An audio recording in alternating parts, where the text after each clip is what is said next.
We'd like to start by acknowledging that the land on which we live and work is the traditional and treaty territory of the Anishinaabe and many other nations, whose presence here continues to this day. As a municipality, Aurora has shared responsibility for the stewardship of this land. We further acknowledge that Aurora is part of the treaty lands of the Mississaugas of the Credit, recognized through Treaty 13 as well as the Williams Treaties of 1923. Shared understanding of how the rich cultural heritage that has existed for centuries and of how our collective past brought us to where we are today will help us walk together into a better future. Council, can I get a motion to approve the agenda? Councillor Thompson, Councillor Humphreys, any comments or questions? Seeing none, call the vote. All those in favor? Opposed? That carries. Any declarations of pecuniary interest? Seeing none. We have one community presentation, Mr. Javed Khan, President and Chair, and Wendy Brown, Chair, Induction Committee, Aurora Sports Hall of Fame, regarding Aurora Sports Hall of Fame 2022 class of inductees. Mr. Khan, welcome. It's my understanding you need a little bit more time. We're going to need a bit more time, yes. How much time would you need? At least get 10 minutes. 10 minutes? Council, everyone's okay? I won't ask for a motion. We'll go ahead. 10 minutes it is. Thank you. Go ahead, Mr. Khan. Thank you, Mr. Mayor. Established in 2013 by Sport Aurora, the Aurora Sports Hall of Fame is a celebration of sport history and excellence dedicated to the recognition of the important place that sport has assumed within the fabric of Aurora. It is a place of history to stimulate pride in our community's accomplishment, a place of community where young and old gather to appreciate Aurora's rich culture and heritage. Mayor Maracas, members of Town Council, Town of Aurora staff, guests, and folks who are viewing on YouTube. My name is Javed Khan, and I'm the President and Chair of the Aurora Sports Hall of Fame and 18-year resident of this great community of Aurora. I'm joined by Wendy Brown, Chair of the Induction Committee, and we're both excited to announce tonight the 2022 class of inductees. The Aurora Sports Hall of Fame Induction Celebration Evening is one of our community's premier events, showcasing those who have been instrumental in raising the profile of sports in Aurora.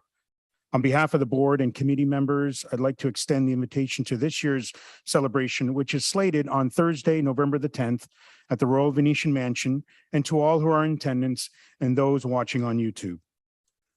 We hope you will consider being part of our annual event at which we will celebrate our 4 new inductees, celebrate our honored members from years past, and play host to a fantastic fun evening.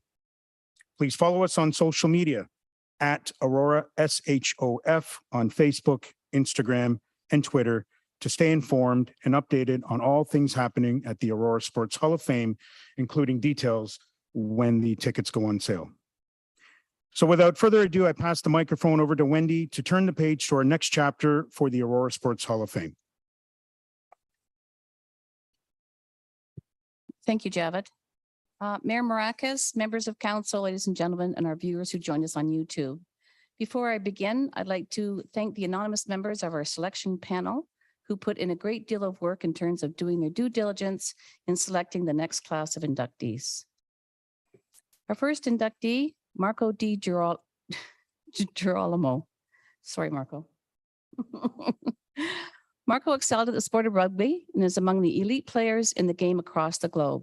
At the age of 15, Marco has moved through the ranks to represent Canada 21 times, including the 2003 Rugby World Cup, the Commonwealth Games in Manchester, and World Games in Japan. He represented Canada in both 7s and 15s rugby, including World Cup appearances in both categories of the sport, and captured the national men's 7th program 34 times.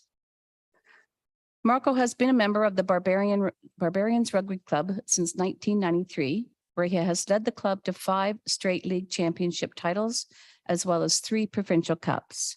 And it gets better. Marco has been named the Player of the Year 10 times with the Aurora Barbarians. On a personal note, Marco has been a fabulous representative for the town of Aurora, as he, along with his wife Pam and 3 children, are proud to call Aurora home.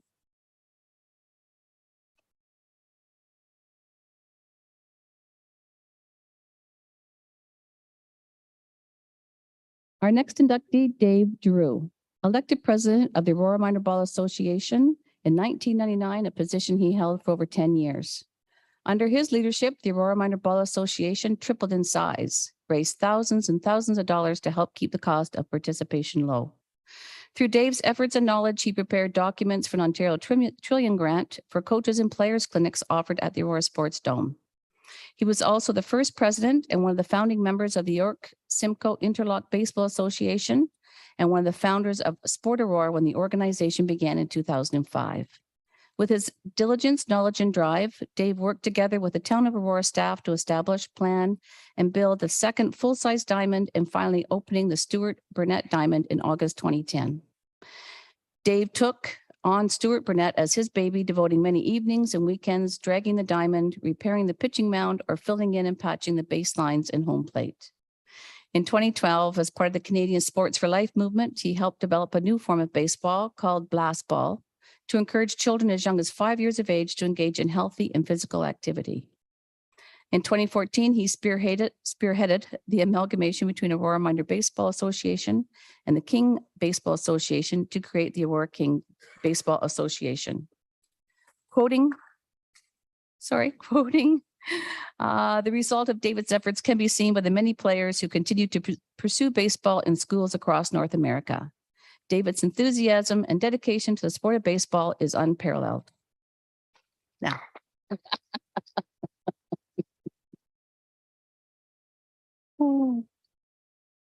Our next inductee, Janice Jones, or Jan Jones. A remarkable athlete, Jan developed into an international competitor, training twice a week, setting numerous provincial and state records. In 1958, Jan placed second in the 100-meter breaststroke at the Summer Nationals and third in the Commonwealth Trials swim-off. The next year, in 1959, Jan placed second in the 100-meter breaststroke, National Championship in Brantford, and first place Canadian record in the 100-meter breaststroke at the Pan American Trials in Brantford, as well as a silver medalist in the Pan American Games 3 in Chicago as part of a 4x100-meter relay. In 1960, Canadian Olympic swimming trials in Winnipeg, Jan placed third in the 100-meter breaststroke. Getting back to her roots, Jan joined Masters Swimming in 1991 and has since set Ontario and national records in the 50, 100, 200-meter breaststroke. In 1992, FINA World Masters Swimming Championships 4 saw Jan with the bronze medal in the 50-meter breaststroke. In 1993, Canadian Masters Swimming Championship, Jan placed first in 6 events. And in 94, FINA World Masters Swimming Championships 5 in Montreal, Jan placed second in the 50-meter, fourth in the 100-meter breaststroke, as well as finalist in the 100-meter freestyle. Jan has lived in Aurora since 1973 and lends her experience and voice regarding state-of-the-art aquatic facilities in our community.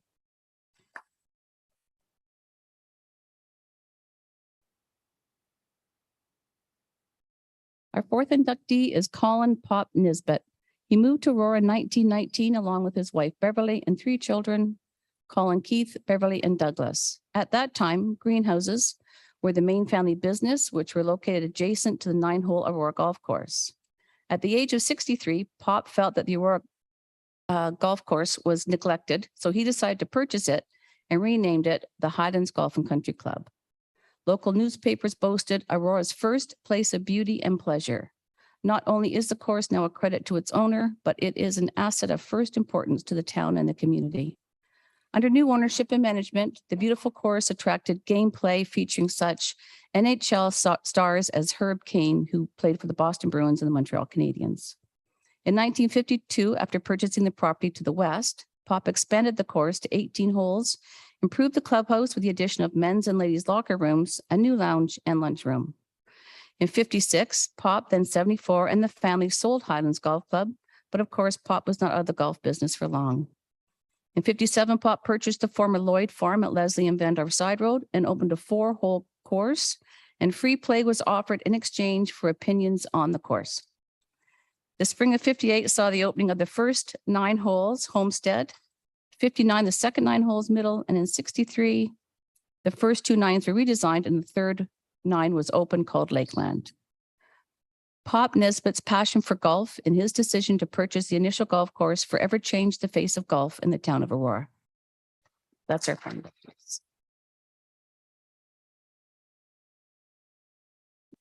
Thank you, everyone. Again, I wanted to hope that you join us for our celebration on November 10th at the Royal Venetian.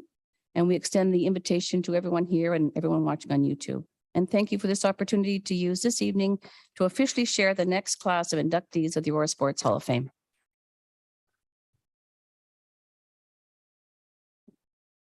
Thank you, Wendy, and thank you, Javed. Did you want to finish up or are we good? Any questions or comments? Yep. We can buy your tickets in advance if you wish. Absolutely. So council first, can I get a motion to receive the presentation? Councillor Thompson, Councillor Kim, any comments or questions? Councillor Humphreys. Thank you, Mr. Mayor, and thank you so much, Javed and Wendy, and to the inductees who are here. It's an honor to have you here in the room with us. And really, I know, and I'm super proud of our Aurora Sport Hall of Fame and all the great work done by Javed, yourself and your team, your committee. And Wendy, I know you're just dynamo, whatever you touch is amazing. And I just wanted to thank you very much for allowing us to hear the names firsthand this evening, and to have them here in our chamber is really special. And, I know, Dave, the work you've done on and influence for the baseball diamonds and your passion, your love to make it happen. It's significant. If it wasn't for you, this wouldn't happen. So your love and passion is remarkable. And Marco, it's a pleasure to have you and your family here, your beautiful family. It's lovely. And again, to Janice and Colin, who, was Michael here? Michael, no. But just again, we've never had the honor of having the Sport Hall of Fame inductees here. So it's really special. So thank you very much, and looking forward to November. It's a wonderful evening and looking forward to honoring everyone here. Thanks. Thank you, Councillor Thompson. Javed and Wendy, thank you again for the presentation, and certainly to you and all the board members for the ongoing efforts you've put into the Aurora Sports Hall of Fame. It certainly is, a wonderful treat, and look forward to the dinner this November, and to this year's inductees, to Dave and Marco. Congratulations! Look forward to seeing you put on that jacket come November. Take care and appreciate it all. Thank you, Councillor Gow. Just to echo everyone's sentiments around the table, and a huge thank you. And it's really one of the things that makes Aurora special, these organizations and the volunteers that are behind you and doing also a lot of the work. And a huge thank you to all of you. And I'm excited to see the Sports Hall of Fame, become a powerhouse in the town, and it's fantastic to see. Congratulations to all the nominees. Congratulations. Thank you, Councillor Gardner. I also echo everybody's comments, so beautifully expressed. Starting out as a little Sports Hall of Fame, it's really wonderful. The accomplishments you've made, I know it's not without a lot of work and effort. And to the inductees, well done. Congratulations, and well deserved. Thanks. Thank you. Any other comments or questions? Councillor Kim? Thank you. I was pretty awestruck just listening to all the stories of all the entrants, and you guys make me feel really proud that I picked the right town to live in, because I hope some of that halo rubs off on me. Not that I'll be going to the hall or anything like that, but just athleticism and just sense of accomplishment, and how many lives that you guys have impacted, in your livelihood and sports. So thank you all very much, and I look forward to seeing you guys in November. Thank you, Councillor. Javed, Wendy, thank you very much for coming out this evening and doing this presentation in person. I think we've missed it the last 2 years, so this is excellent. Getting back together and seeing everybody out here and celebrating the achievements of athletes within our community and the extraordinary things that they've done. So we appreciate you for coming out. We appreciate everything the board has done, and to the inductees, as mentioned from my colleagues, it's amazing when you think of all the athletes in our community and what they've done, and you guys are just a shining example of the extraordinary things that the athletes in the town of Aurora have done. And so congratulations on being honored this evening. And we're looking forward to honoring you on November 10th in person. And as Councillor Thompson mentioned, looking forward to seeing each and every one of you put on that green jersey. So we'll see you there. Congratulations, everyone. Sure. Also, we'd like to really thank the town of Aurora. We've had tremendous support by every councillor around the table, and that's extremely special for a Sports Hall of Fame, because I've gotten to know other Sports Hall of Fames across this province and country, and it's a very special relationship we have. And certainly to the staff of the town, but always accommodating anytime we're needing something, either last minute or planning an event. They're very, very accommodating, and we can't thank them enough, because it does take more than a village. It's more like a metropolitan city to run a small little hall like this. But we appreciate it, and we're excited for the summer and working with Marco and all the nominees, Mr. Drew, Dave, and Jan, and Mike and his family, to put everything together into a video presentation. And we're sure hoping that the folks watching on YouTube, please do join us. It's not a closed event. It's open to the entire community. So come and participate in it. Thank you again, Mr. Mayor, through you, and really appreciate the time. Thank you. Council, I'll call a vote. All those in favor? Opposed? That carries. And you're all more than welcome to stay for the rest of the evening and listen to all the conversations through all the debates. So, but congratulations, everyone. Thank you very much for coming out, and we'll see you November 10th.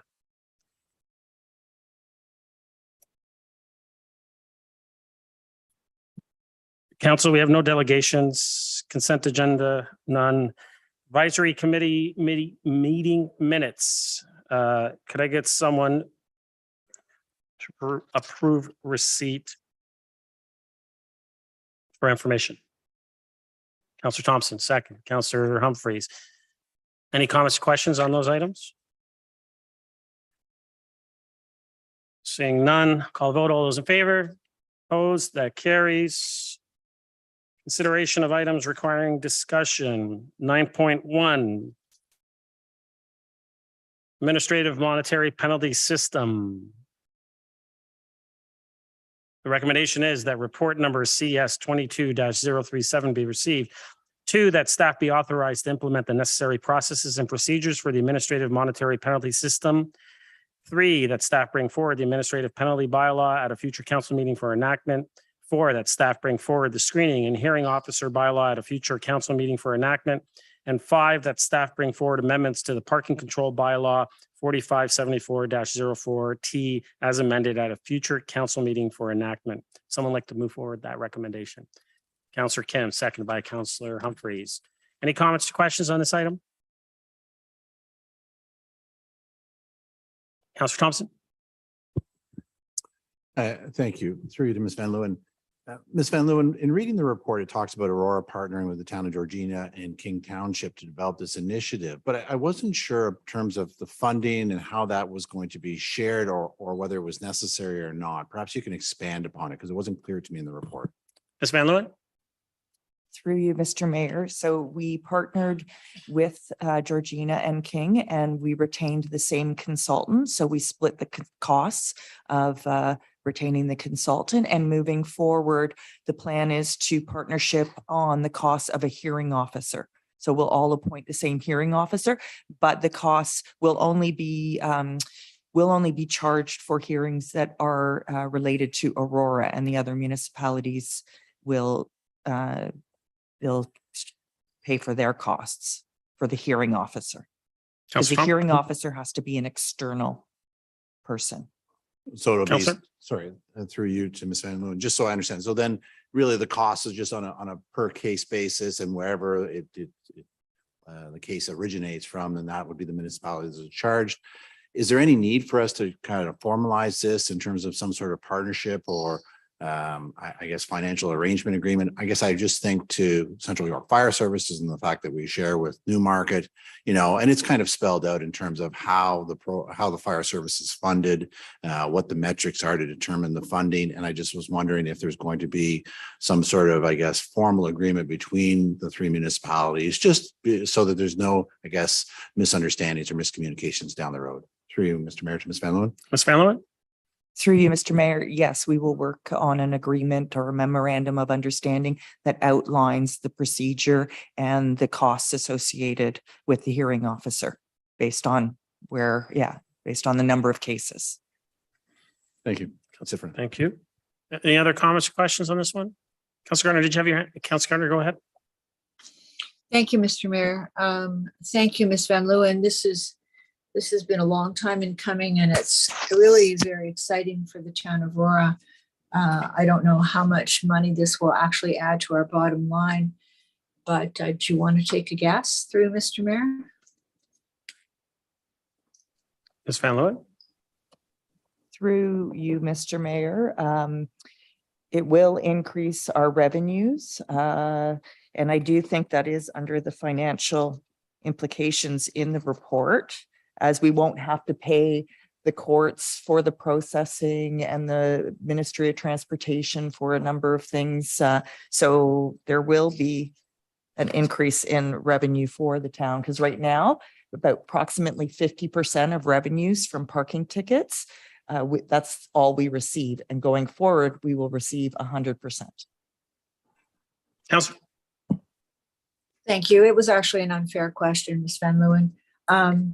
But it, as you said, it certainly is going to add to our bottom line. And I was wondering, I've been waiting for a long time for the possibility of photo radar. Is this possibly a beginning to that process of the town being able to institute something like that? Because the question was always, you know, who got the fees and would it really be worthwhile for the town to try and do this? Ms. Van Leeuwen? Through you, Mr. Mayor, the photo radar is completely separate from AMPS, and our traffic analyst is working on photo radar. There is a number of things that need to occur in order for that to happen, like the infrastructure and the photography, and yes, and it needs, yes, it's very technical in nature. And our traffic analyst is working on that. Thank you. Counselor? I may be incorrect in what I'm remembering, but I thought part of the problem was also that if it was instituted, the region would get all the money, and certainly that wouldn't be cost effective for us to spend the money to put in the infrastructure. Am I remembering that correctly? Ms. Van Leeuwen? Through you, Mr. Mayor, you may be, but like I said, it's our traffic analysts under engineering who is Okay. working on that project. So I can get back to you with that information. I'll check in with Michael Batt. Councilor? Thank you. That'd be great. For any information and any possibility of progress on that and timing, perhaps. Thank you. Thank you. Councilor Gallo? Thank you, Mr. Mayor. Thank you to Ms. Van Leeuwen. From a town of Aurora resident perspective, if we were to move forward with this, how, if at all, would they see an impact in their day-to-day lives, even if they contravene some bylaws once in a while? Ms. Van Leeuwen? There are a number of benefits through you, Mr. Mayor, sorry. There are a number of benefits related to the AMPS program, which is improved customer service. There is a longer period for them to dispute a ticket. So we're going to, right now, under the Provincial Offences Act, you only have 15 days. Under this AMPS program, they'll have 30 days if they wish to request a screening of the ticket and move forward with hearing. They also will not have to attend court, and sometimes that can take an entire day to be sitting in the courtroom waiting for your case to be heard. So there is a number of benefits. It improves staff efficiencies, reduces the court backlog, which is currently about 8 to 9 months, and this will provide for a much better customer experience. Councilor? And through you, Mr. Mayor, the adjudication of if someone wants to fight whatever ticket they happen to get, right now it's either the region or the courts that play that role. Can you just describe mainly, I know it's in the report, but mainly to the residents, what that process will be? Ms. Van Leeuwen? Through you, Mr. Mayor, you're correct that currently it goes through the court system. Under this program, they will have the opportunity to book a screening hearing online and do a virtual meeting. And the screening officer has the, could reduce the ticket, or they could void the ticket.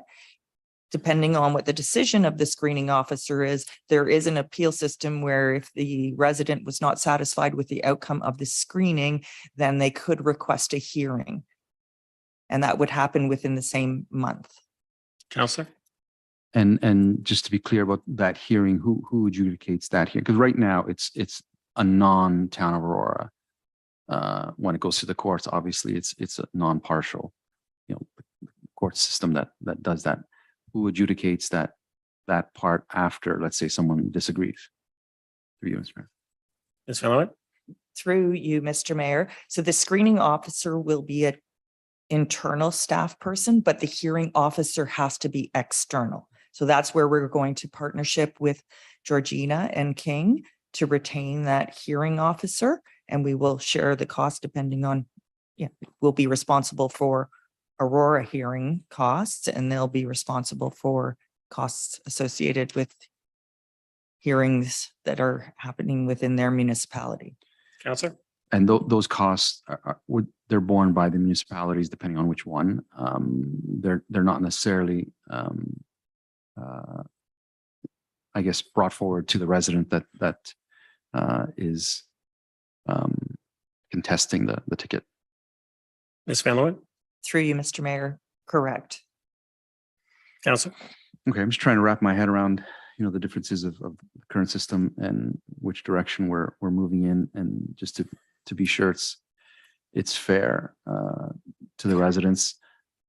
I get the feeling, and I didn't go line by line or do any massive comparison, that we're capturing a lot more than we currently capture in terms of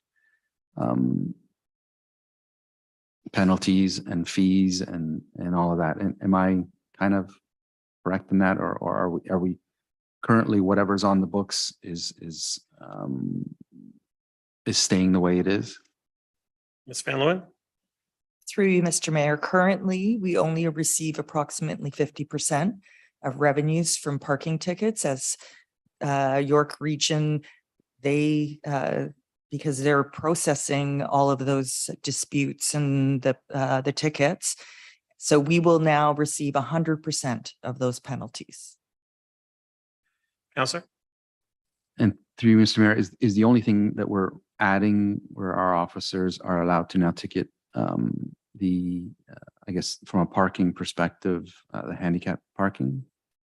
Because that currently we couldn't, is that right? Ms. Van Leeuwen? Through you, Mr. Mayor. No, we currently can ticket for people who are parked in a handicap spot that don't have the authority to park there. And moving forward, we will be able to use the AMPS program to continue to ticket for those contraventions. Counselor? Okay, maybe I misread it. That's it for me. Thank you. Counselor Gardner, do you have your hand up for a second time? Thank you, Mr. Mayor. I do. Just one side. I got Counselor Kim for a first time. So Okay, sure. I wasn't sure if I was just asking if yours is a second. So I'll go Counselor Kim and then to you. No one else is for first. Counselor Kim, go ahead. No, thank you, Mr. Mayor. I'm in support of the staff recommendation. I think the AMPS program, when it was first originated, I thought it was a great idea. The screening and the adjudicating process is no different from what it is like today. You may not be able to call it appeals, but all potential offenders have a second time to appeal or to discuss it again in front of a neutral person. There's flexible location and times, increased revenues, shared costs, clears the backlog in Superior Court. So I don't see any negatives in this. So I would be in support. Thank you. Counselor Gardner, second time. Thank you. And that's what I was going to ask about. Ms. Van Leeuwen, do you see any negative implications of this? Ms. Van Leeuwen? Through you, Mr. Mayor, no, I think this is a very positive thing for both the town and the residents. As there is improved customer service from their perspective, and it will be a much easier for them to dispute a parking ticket. Counselor? Thank you. And I'm sure they will appreciate doing something close to home. With respect to the processing costs that the region has been taking 50% of the revenue for, and perhaps I missed it in the report, is this going to be an internal cost to us that we can absorb? Ms. Van Leeuwen? Through you, Mr. Mayor, the screening officer will be our internal staff. And the hearing officer, there will be a cost associated with a hearing officer, but that's the only costs. So Counselor?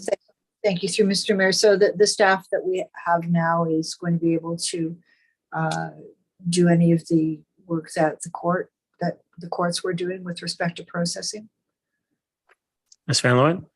Through you, Mr. Mayor, with respect to screening, and we currently have a parking management system, GTECHNA, that has the AMPS module. So we have the technology in place, and it will become much easier, like I said, for our customers and residents to access.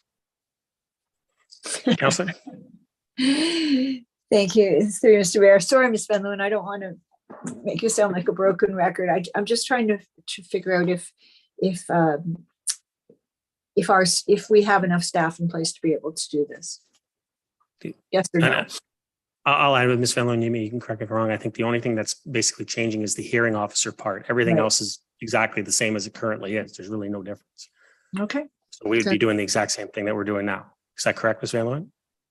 To you, Mr. Mayor, and through you, yes, that is correct, that our licensing and court administrator is going to be assigned as the screening officer. And many years ago, some of you may remember that we had a first attendance facility for parking tickets, which was a similar Right. type of process, but it ended up going to the courts afterwards, where this is much more efficient. Thank you very much. Yeah, that's it. Thank you. Any other comments or questions? Call the vote. All those in favor? Opposed? That carries. 9.2, Fleet Division Purchases. Recommendations that report number OPS 22-011 be received. 2, that the capital budget authority for project number 34436, 6-ton diesel dump plow sander truck be increased by $52,900 to a total of $352,900 to be funded from the Fleet Repair and Replacement Reserve. 3, that the planned 2023 capital budget authority of $352,900 for project number 34564, new 6-ton diesel dump plow sander truck be advanced to the 2022 and proved to be funded from by the $317,800 from roads and related development charges and $35,100 from the growth and new reserve. And 4, that staff be directed to implement an additional in-house winter maintenance route in 2024. Someone like to move the recommendation? Councillor Humphreys, seconder, Councillor Thompson. Any comments or questions on this one? Councillor Gardner? Oops. No, or was the hand already up? Hand The hand was up from before? Okay, don't worry. All right. Any other comments or questions? Councillor Gallo? Thank you. Just through you, Mr. Mayor, is there any issue, would there be any issues with the balance of the reserves that this is coming from if we move these projects forward? Mr. Downey? Or maybe not you. Oh, sorry, Ms. Wainwright Van Kessel? Through you, Mr. Mayor. So we are not concerned with the balance in the reserve for this particular one for moving it forward, because what's happening is the ordering of the trucks that's moving forward for the one from 2024. The delivery will still be around the same time and we'll be paying for on delivery. And that's already in our future plan. Counselor, Was it? thank you. Any other comments or questions? Call vote. All those in favor? Opposed? That carries. 9.3 budget 2023 budget timeline and process. The recommendations that report number FIN 22-018 be received. And 2, that the proposed budget timeline as detailed in table 3 be approved. Would someone like to move forward the recommendation? Counselor Kim, seconded by Counselor Humphreys. Any comments or questions on this item? Counselor Gallo.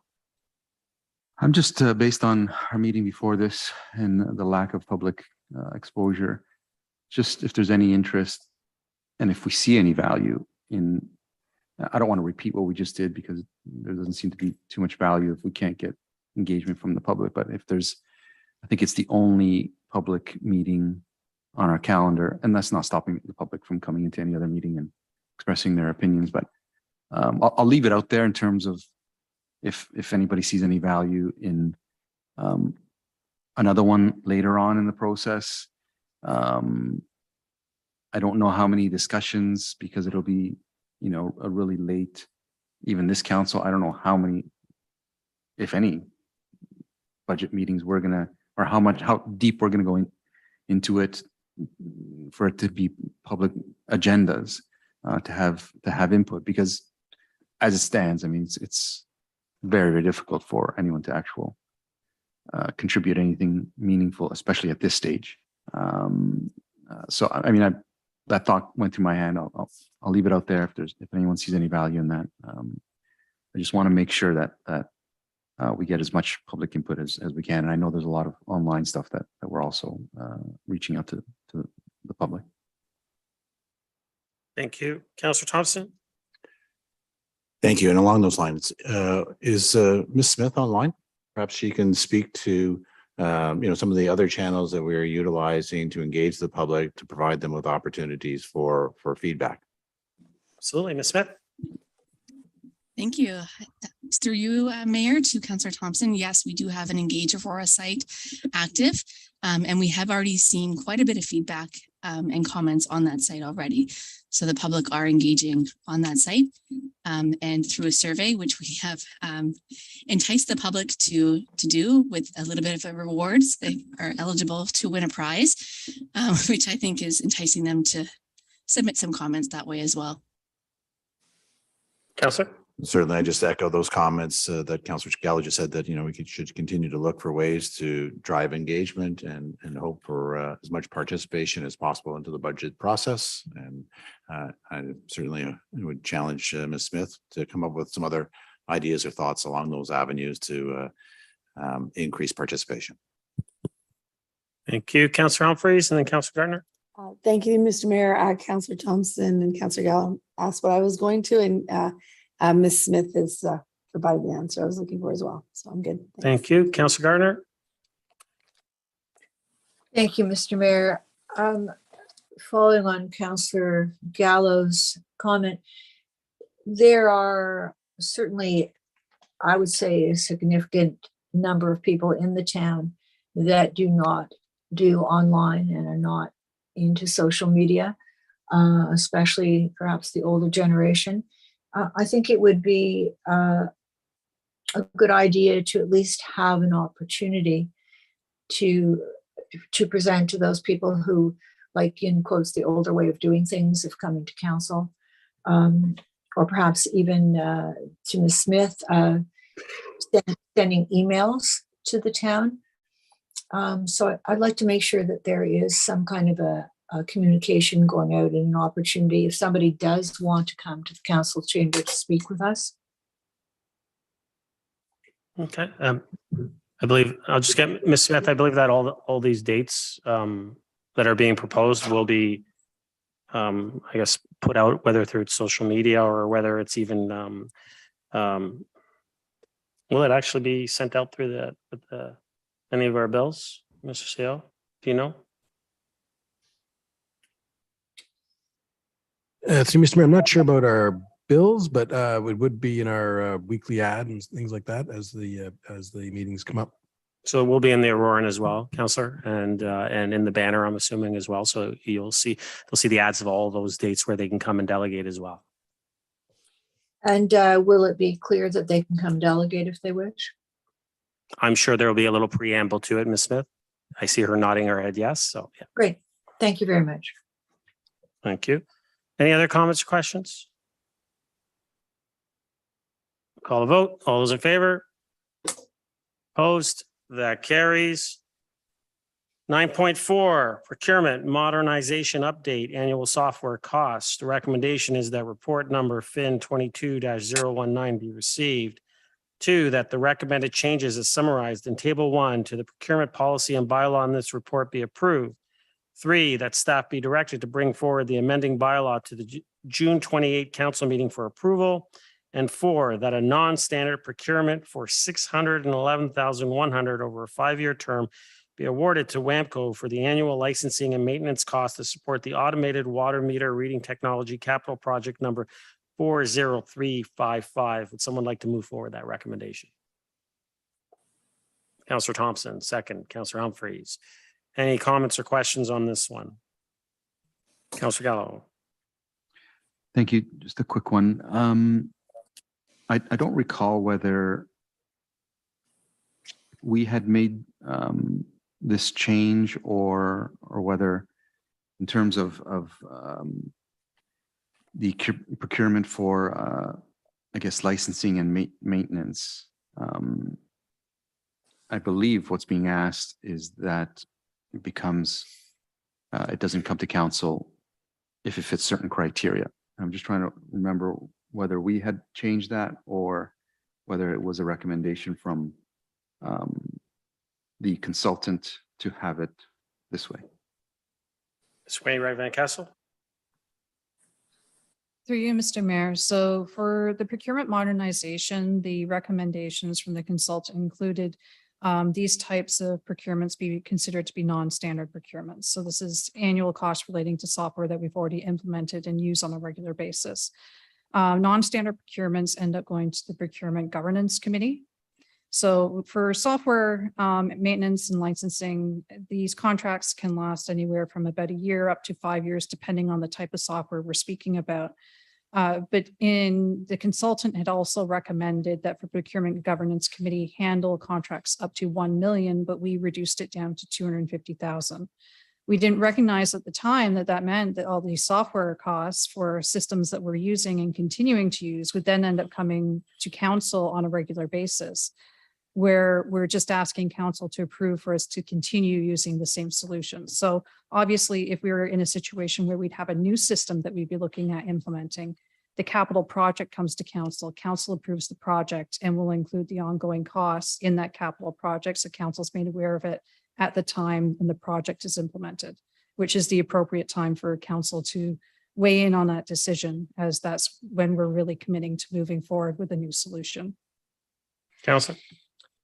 Okay, so it is one of those things that we changed. There was a dollar amount and we reduced it, and this is the impact to it. I don't have a problem with that. Does anyone have a sense of how often this type of thing would be coming to council if we were to keep it the way it is? For you, Mr. Mayor? Ms. Wainwright Van Kessel. Through you, Mr. Mayor, I would estimate we'd probably have a couple of them at least every year coming to council for this, because we have a number of different software that we use. I don't have on hand the exact amounts, but it depends on the term and the total cost on an annual basis. And Councillor. through you, Mr. Mayor, when these do, let's say we move ahead with this, when these do come up and staff makes a decision, is there a reporting mechanism back to the council on a public agenda that these were done?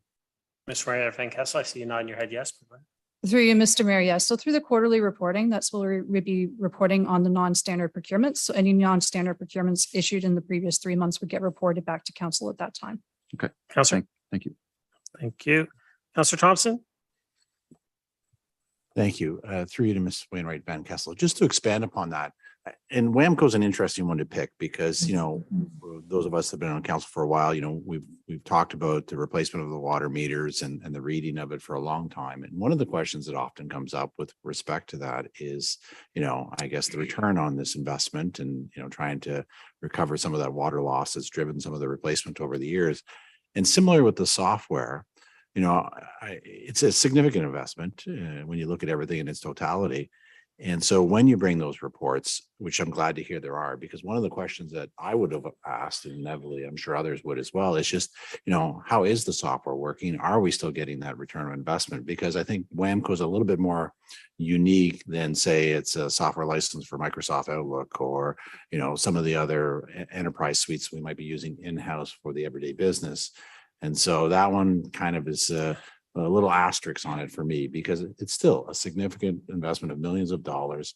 I just think there's still questions around, you know, that return we're getting. How is the software working? How is it helping to be enable us to become more effective and more efficient? So I guess I'm planting a seed. So whenever that report does come, those are the kind of questions specifically about WAMCO that I think myself and other members of council may want to know about. And there may be other similar software ones that are a little bit more unique than that. My other question really has to do with the bylaw itself. And when I was looking at the bylaw, I was looking at section 4.3, which talks about the Procurement Governance Committee, which we put into place for those larger projects. It just wasn't clear to me in reading the bylaw how that committee would be structured. What is the composition and who goes on that committee? Perhaps it was else in the bylaw, but I didn't see it specifically in that 4.3 section. So perhaps through you to Mrs. Wainwright Van Kessel, how is it determined who sits on that committee? Ms. Wainwright Van Kessel. Through you, Mr. Mayor. So the composition of the Procurement Governance Committee is determined by the executive leadership team. So it needs to have representation of at least 2 members of ELT and the procurement manager, and then legal is involved from depending on the situation in which it's handling. Because the Procurement Governance Committee is fairly new to us right now, and the changes to the bylaw are fairly new, the ELT group as a whole is managing this. So we're getting used to it, setting up some of the protocols and going through and reviewing some of the things that the Procurement Governance Committee will be looking at over its term. But right now it's currently the whole ELT group, but eventually it'll be 2 members of ELT plus the procurement manager and advice from legal as required. And Counselor? it does state that in section 4.3, but it just wasn't clear to me whether that was the totality of the committee or not. And I would assume then that the CAO then appoints those people from the ELT to that committee, Ms. Wainwright Van Kessel. or Mr. Nadarozny. Mr. CEO, did you, I see him pointing Ms. Wainwright Van Kessel, Ms. Wainwright Van Kessel. Through you, Mr. Mayor, I've just been appointed to answer the question.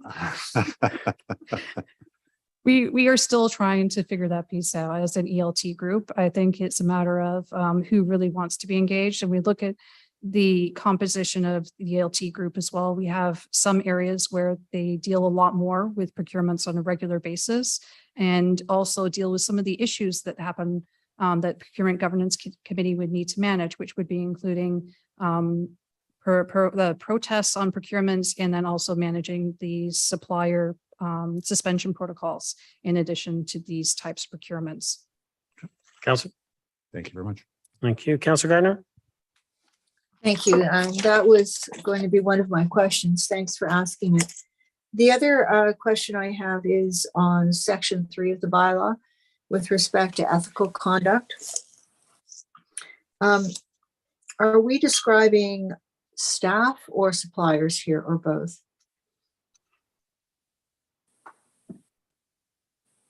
Ms. Wainwright Van Kessel. The section 3 of the bylaw, we're not recommending any changes to that. It's staying as it is, and it talks about conflicts of interest for internal staff.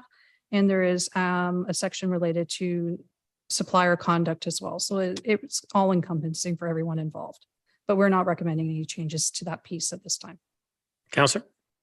Thank you. And I did ask a similar question when we formed the new bylaw, but I'm wondering about things like when we're looking at suppliers, you know, are they equal opportunity suppliers, discrimination? I mean, I don't know actually how we could go about doing that. But I think in this time of the world, we would want our suppliers to,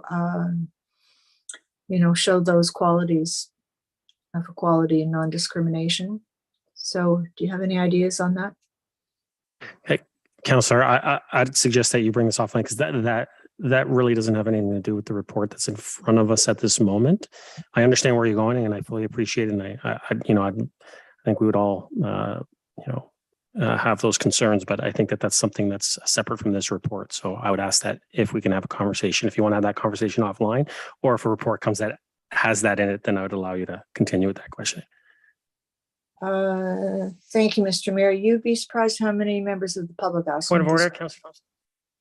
Thank you. The report actually does speak to it. Schedule E speaks specifically to the ethical business practices of suppliers.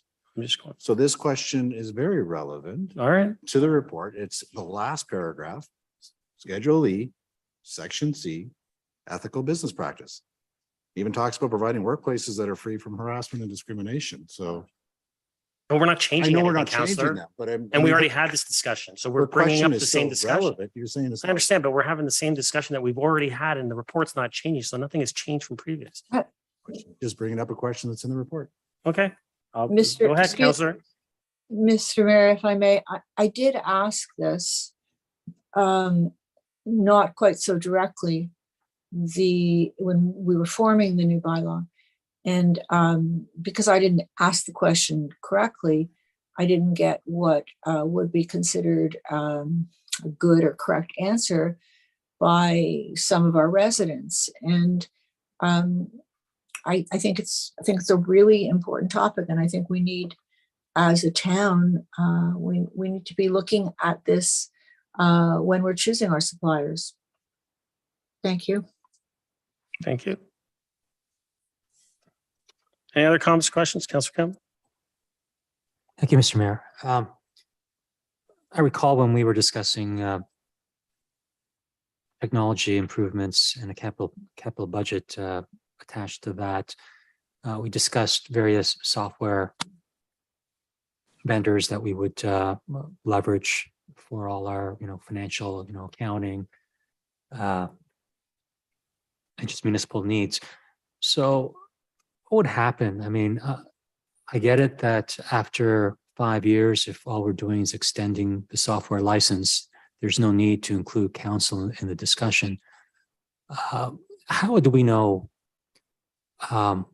whether the existing software platforms that we're using is productive? It's working for our staff. Would staff let us know that it's not working, and that in their wisdom that they would prefer to go back out, choose another vendor? Or are we just going to be assuming based on this that we're just going to continue on for another 5 years with the same vendor? Ms. Weyer Van Kessel.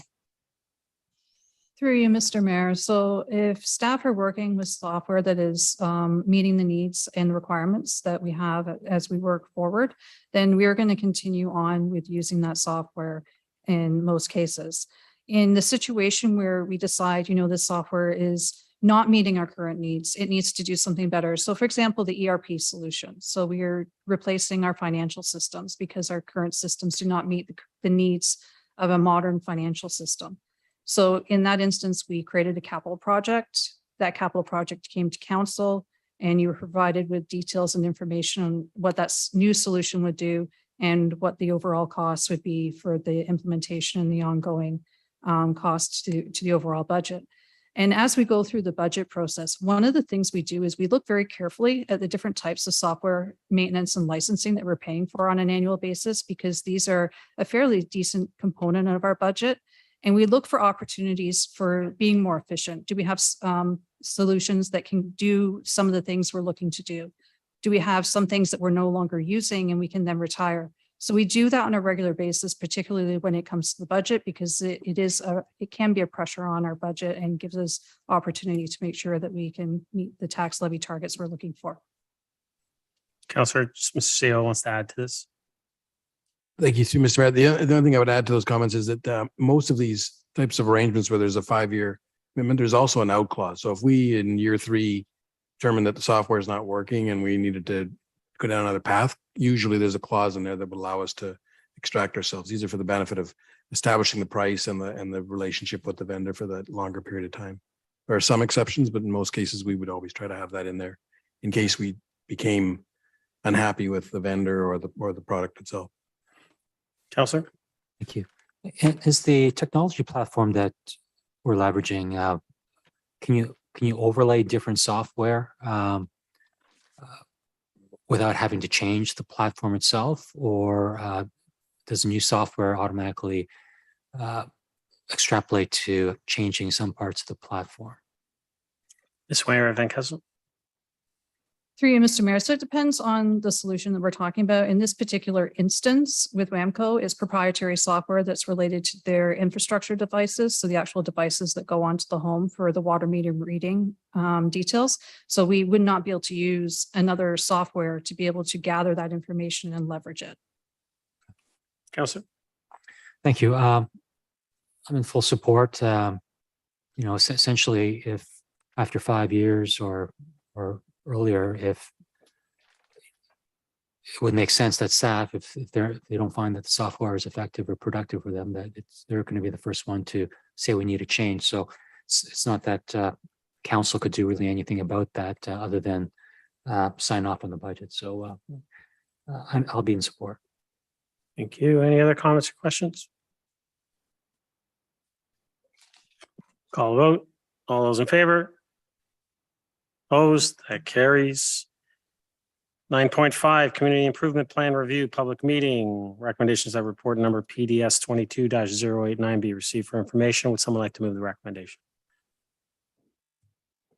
Councillor Humphreys, Councillor Kim. Any comments or questions on this item? Councillor Thompson. Thank you for the information. I think I just want to, talk about what I'd like to see eventually come forward. I looked at this report, looked back at September, and, we keep talking about, best practices and implementing and expanding the program. But I think, to be of value, we also need to, have a frank look at the original CIP plan that we rolled out. We had a lot of fanfare and expectations and hope around it, and and utilize best practices then, but there was very little uptake. We had very few applications, and what I would like to see this time around is some true measures about what a successful plan looks like. It's great to have all this. It's great for us to stick the money aside and provide it where there's merit, but at the same time, it's good to have some metrics on what our expectation is in terms of the return on investment here, in terms of the uptake with it, in terms of what we expect on an annual basis in terms of applications, so we can actually assess whether the program is successful or not. Because that's missing from these reports often, is that, yes, we put it out there, we do all this, we have all this information, we spend a significant amount on consultants and engagement and roll it out, but where are the metrics to determine the success or failure of this program? And I think when it comes back, there needs to be a little bit more frankness about the expectations of the uptake, and or really what was the struggles the first time around? Why was it so hard to get people to participate or to take on the program? What were those barriers? Let's have some of those more candid conversations so that we don't repeat the same errors, if there were any, that happened previously. I certainly like some of the information being presented and utilizing best practices all around, but we have to also manage our own expectations about what we think the uptake is. And if in truth, it's only 2 or 3 applications a year, then so be it. But let's put that out there and be honest with one another about what we think this program is going to deliver. Because I think the first time around, the expectations were much higher. And that's why perhaps there's some disappointment, at least for myself, that there was so little uptake. And so, I certainly, look forward to seeing the report from planning and from Nick when this gets all more so finalized. But I think there needs to be some measures about what does the successful program look like? What's the uptake? What's that return on investment? What are we striving for? That's my comments. Thank you, Councillor. Councillor Gardner? Thank you, Mr. Mayor. I thought this was a good report and, had a good look at the municipalities, what other municipalities are doing. And it seems that they're doing a lot. And of course, Councillor Thompson's comments are very important in the whole scheme of things. But I looked at our Economic Development Reserve Fund. We only have $400 in it. So I think before we really go too much farther forward, we really need to know how this could possibly be funded. I mean, we've if anybody of the public is reading this, we've put out an expectation in some people's minds. So I don't know, could we even fulfill the ability to be presenting some of these things, even one of these things, if there was a significant uptake? So I think that piece needs to be explored before this comes back to us again. Thank you, Councillor. Councillor Humphreys. Thank you, Mr. Mayor. And no, I agree with the comments around the table on this one.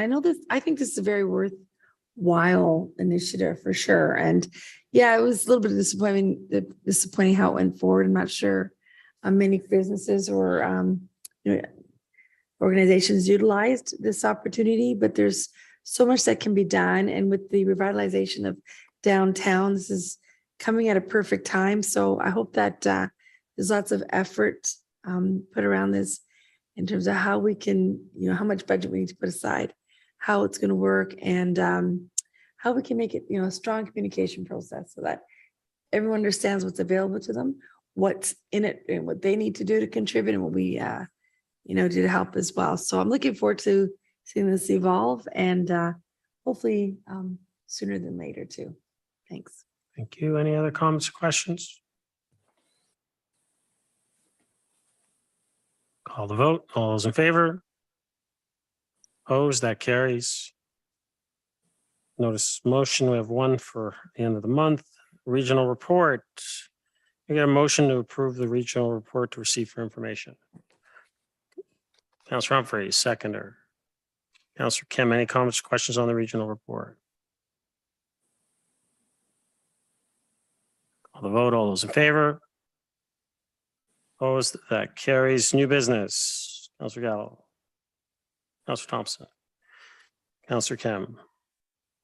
Councillor Humphreys, new business. Councillor Gardner, new business. Thank you, Mr. Mayor. I neglected to mention this when we discussed the CIP and the procurement. No, sorry, the asset management. Sorry, I'm really lost here. Ms. Van Leeuwen's report.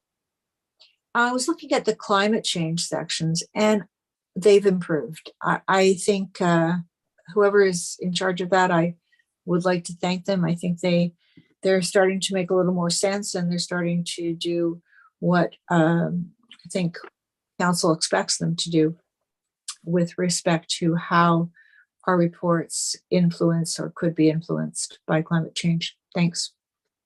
Thank you. Public service announcements will go around the other way. Councillor Gardner, any PSAs? No, thank you, Mr. Mayor. Thank you. Councillor Humphreys, PSA? I know we missed it while we were away. A lot of us were away, but farmers market always on Saturdays between 8 and 1. Fantastic. And this week, there's going to be a featured art in the park, I believe. I'm sorry, may have that wrong. Oh my goodness. It was just sent out by The Aurora's Performing Art That's Festival. it, Aurora's Performing Arts. Yes, thank you. That's going to be happening this Saturday. So lots of great fun. Thank you. Councillor Kim, PSA? Councillor Thompson, PSA? Councillor Gallo? No? Just got a couple. June is National Indigenous History Month, and June 21 is National Indigenous Peoples Day. Celebrate and learn more about the cultural diversity of the First Nations, Inuit, and Métis peoples by participating in the many activities happening across Canada in the town of Aurora. For more information, visit aurora.ca/Indigenous peoples. It's Happy Pride Month, Aurora. Join us all month and all year in celebrating diversity and showing our support for the LGBTQ2S+ communities. Look for us at the York Pride Parade on June 18th and keep your eyes peeled for our bylaw services vehicles around town. Recreation and Parks Month is in full effect, and celebrating the town of Aurora aims to promote healthy and active living for all residents, increase awareness of the value and important benefits that recreation and parks provide to individuals, families, and communities. For more information, visit aurora.ca/recreation parks month. And everyone save the date. Planning is well underway to celebrate Canada's birthday on June 30th and July 1st. 2 days of fun, free activities for the whole family. And for more information, visit aurora.ca/Canada Day. And the Community Go Green Challenge is back. Be an environmental superhero and join us for 30 days of green themed challenges. Take the challenge on your own or with your family, completing missions that will reduce your environmental footprint. And at the end of the month, awesome prizes will be awarded to the top 3 participants. Challenge starts July 1st, but sign up early for your opportunity to win bonus points. Register now at aurora.ca/go green. And I'd like to thank staff for getting me dressed up in a cape and a mask for the promo. But since we talked about budget, and I have it here in our PSAs, we need the community's input for next year's budget. Be sure to fill out our short survey and share what matters most to you and your family. All completed surveys are automatically entered into a draw for a $250 gift card. Take the survey now at engageaurora.ca/budget 2023. And that's, Councillor Gardner. You have something else? Thank you, Mr. Mayor. I would like to thank Mr. Gord Shepherd and the Aurora Community Band for a wonderful performance at the town park on Saturday. And it was a lovely celebration of the Queen and her long reign on the throne. But the music and it just really added to the day, which was glorious. Absolutely. 70 years, Platinum Jubilee. And if any, I know Council, we did unveil the new bench over at the Diamond Jubilee Park, just across the street from us here at the Town Hall. So there is a brand new bench there with a commemorative plaque on the bench. So if anyone has an opportunity, go by there and take a look. It's a beautiful bench. Also, actually, since I know everyone wants me to stop talking, but we also did do the official unveiling. I know most of you were there last week for our first street mural along Yonge Street. A local artist, Vicky Carruthers. And it's a beautiful piece of work. And I know that a lot of cars seem to be kind of slowing down to take a picture of it as they go by. And so it's a beautiful piece of work. And I think we're all looking forward to continuing through that street mural project and seeing more artwork evolve throughout our downtown core. With that, I'll ask for a motion to adjourn. Oh, yeah. Mr. Mayor, Councillor, you had something up? we might just want to mention our flag raising for Pride Month that we had last Tuesday. I believe it was last Tuesday, and it was excellent. Thank you. Absolutely. It was a great moment. We always enjoy going out there as a council and raising the flag on behalf of the residents in the town and showing our inclusivity and diversity and how proud we are to raise that flag. So thank you very much for mentioning that, Councillor Gardner. Motion to adjourn. Councillor Thompson, Councillor Kevin. All those in favor? Opposed? That carries. We are adjourned. Have a great week, everyone. Oh, great.